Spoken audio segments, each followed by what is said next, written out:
नमस्कार।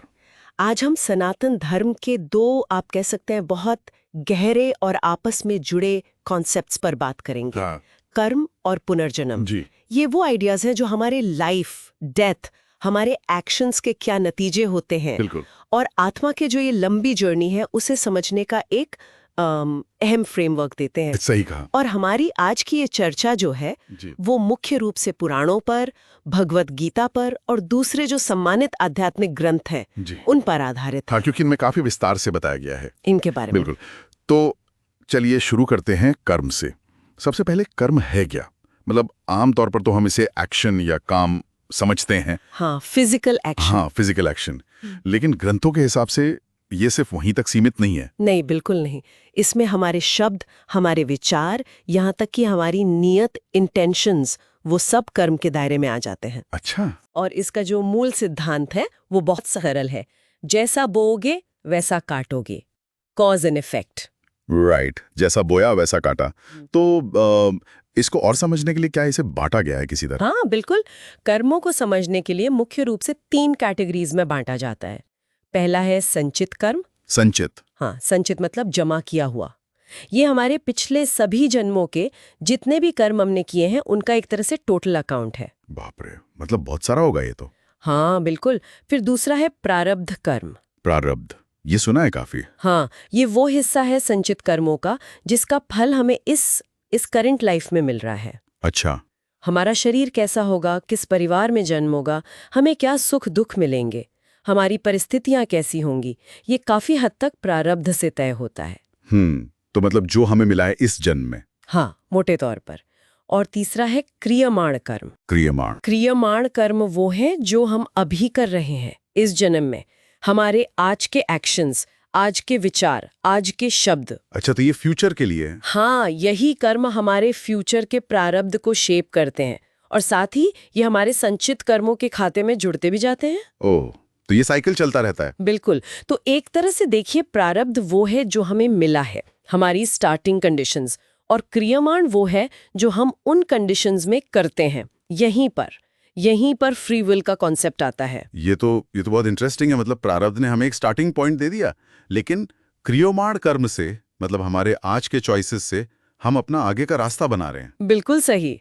और यही बात हमें एक नैतिक जिम्मेदारी का एहसास कराती है ना, कि हम अपने भाग्य के निर्माता कुछ हद तक खुद हैं। हाँ, ये आइडिया कि सब कुछ पहले से फिक्स नहीं है बल्कि हमारे एक्शंस मैटर करते हैं। सही कहा।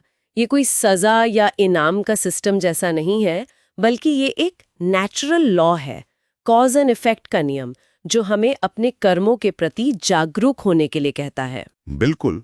और देखिए, ऐसी ही गहरी आध्यात्मिक चर्चाओं और इनसाइट्स के लिए हम अपने सभी श्रोताओं से कहना चाहेंगे कि हमारे ऑनलाइन पाठशाला चैनल को लाइक, सब्सक्राइब और शेयर जरूर करें। हाँ, इससे आपको रेगुलर स्पिरिचुअल अपडेट्स और ऐसा ही थॉट प्रोवोकिंग कंटेंट मिलता रहेगा। जी। अच्छा, तो अब कर्म से जुड़ा हुआ जो दूसरा अहम कॉन्सेप्ट है, पुनर्जन्म, रीबर्थ। हाँ, पुनर्जन्म। इसका सीधा मतलब तो यही हुआ कि आत्मा एक शरीर छोड़कर दूसरा नया शरीर धारण करती है। भगवत गीता में इसका एक बहुत सुंदर उदाहरण भी है, शायद अध्याय 2 में। हाँ, बिल्कुल। श्लोक 2.22 वासांसी जीर्णानि यथा विहाय नवानि गृह्णाति नरो अपराणि तथा शरीरानि विहाय जीरान्यन न्यानि सम्याति नवानि देहि। क्या मतलब है इसका? जैसे मनुष्य पुराने फटे हुए कपड़े उतारकर नए पहन लेता है, वैसे ही आत्मा पुराने मतलब जीर्ण हो चुके, बेकार हो चुके शरीर को छोड़कर नए शरीर में चली जाती है। वाह, कितना सिंपल एनालॉजी है। और ये जो नया शरीर मिलता है, ये जो साइकिल है, ये सीधे तौर पे हमारे कर्मों से जुड़ा है ना? हाँ, बिल्कुल। फंडामेंटली कर्मों के फल भोगने के लिए ही आत्मा को बार बार इस संसार चक्र में, इस लाइफ डेथ के साइकिल में आना पड़ता है। यही संसार है। और ग्रंथ जैसे गरुड़ पुराण और गीता ये भी बताते हैं कि मृत्यु के समय हमारी मन की स्थिति क्या है, हमारे विचार कैसे हैं, हमारी अटैचमेंट्स मतलब आसक्तियां कहाँ हैं। हाँ, अंत समय के विचार। हाँ, वो अगले जन्म की योनि या परिस्थितियां तय करने में बड़ा रोल निभाते हैं। कहते हैं अगर अंत समय में ईश्वर का स्मरण है तो मुक्ति की तरफ बढ़ सकते हैं। अच्छा। लेकिन अगर मन दुनियावी चीजों में फंसा है, मोह में या भय में, तो वो हमें इसी साइकिल में वापस खींच लाता है। गौराण पुराण का आपने जिक्र किया, उसमें तो कर्मों के फलों के कुछ बहुत स्पेसिफिक उदाहरण भी दिए गए हैं शायद। हाँ, उसमें काफी विस्तार से वर्णन है। जी। वो दिखाते हैं कि कैसे कर्म ही हमारे अगले जन्म का ब्लूप्रिंट तैयार करते हैं। जैसे एक उदाहरण है कि गुरु का अपमान करने वाला, हाँ। उसे अगले जन्म में कष्टदायक योनि भुगतनी पड़ सकती है, या जैसे झूठी गवाही देने वाले को दृष्टिहीनता या उससे जुड़े कष्ट मिल सकते हैं, या दूसरों का धन हड़पने वाले को शायद दरिद्रता भोगनी पड़े। ये उदाहरण सिंबॉलिकल भी हो सकते हैं, लेकिन मैसेज क्लियर है। मैसेज ये है कि कर्मों के प्रति बहुत सावधान रहना चाहिए। बिल्कुल। हर एक्शन, चाहे वो कॉन्शियसली किया गया हो, जानबूझकर या अनकॉन्शियसली, अनजाने में, उसका एक रिएक्शन, एक परिणाम जरूर होता है। ये एक तरह की कॉस्मिक अकाउंटेबिलिटी है। तो फिर इस साइकिल से, इस चक्र से निकलने का रास्ता क्या है? क्या ये जन्म मृत्यु का सिलसिला बस ऐसे ही चलता रहेगा? नहीं, देखिए, भारतीय दर्शन का जो अंतिम लक्ष्य है वो इसी साइकिल से बाहर निकलना है। इसी को मोक्ष कहते हैं। मोक्ष, लिबरेशन। हाँ, लिबरेशन। और ग्रंथ इसके कई मार्ग बताते हैं, जैसे सत्कर्म, मतलब निस्वार्थ भाव से अच्छे कर्म करना, ड्यूटी समझकर। फिर है ज्ञान योग, आत्मा और परमात्मा के सत्य को जानना, मैं शरीर नहीं आत्मा हूँ, इस ज्ञान में स्थित होना। और भक्ति योग, ईश्वर के प्रति पूर्ण समर्पण, प्रेम। इन सब मार्गों में एक कॉमन बात है। वो क्या है? अहंकार का त्याग। मैं करता हूँ, ये मेरा है, इस भाव से ऊपर उठना। और यहीं पर शायद गीता का वो प्रसिद्ध श्लोक आता है, कर्मण्येवाधिकारस्ते माँ फलेषु कदाचना। हाँ, कर्मण्येवाधिकारस्ते माँ फलेषु कदाचना। इसका मतलब हुआ कि तुम्हारा अधिकार केवल कर्म करने में है, उसके फल में कभी नहीं। बिल्कुल।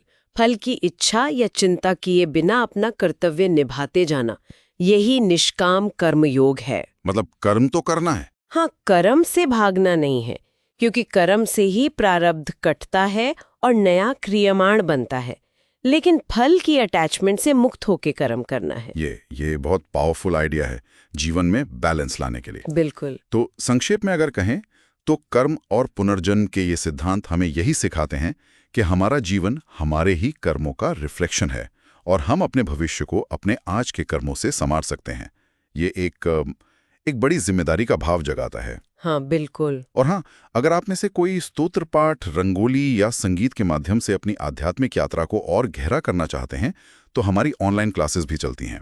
आप स्क्रीन पर दिए गए नंबर पर संपर्क करके जानकारी ले सकते हैं। जी। और अंत में श्रोताओं के लिए सोचने के लिए एक विचार छोड़ जाते हैं। जरूर। अगर हम इस बात को सच में गहराई से समझ लें कि हमारा हर छोटा बड़ा काम, यहाँ तक कि हमारा हर एक विचार, न सिर्फ इस जीवन पर बल्कि हमारे आने वाले अनगिनत जन्मों पर असर डाल रहा है, तो क्या हम अपने रोजमर्रा के फैसलों में, अपने व्यवहार में, अपनी सोच में थोड़े और ज्यादा कॉन्शियस, थोड़े और ज्यादा माइंडफुल नहीं हो जाएंगे?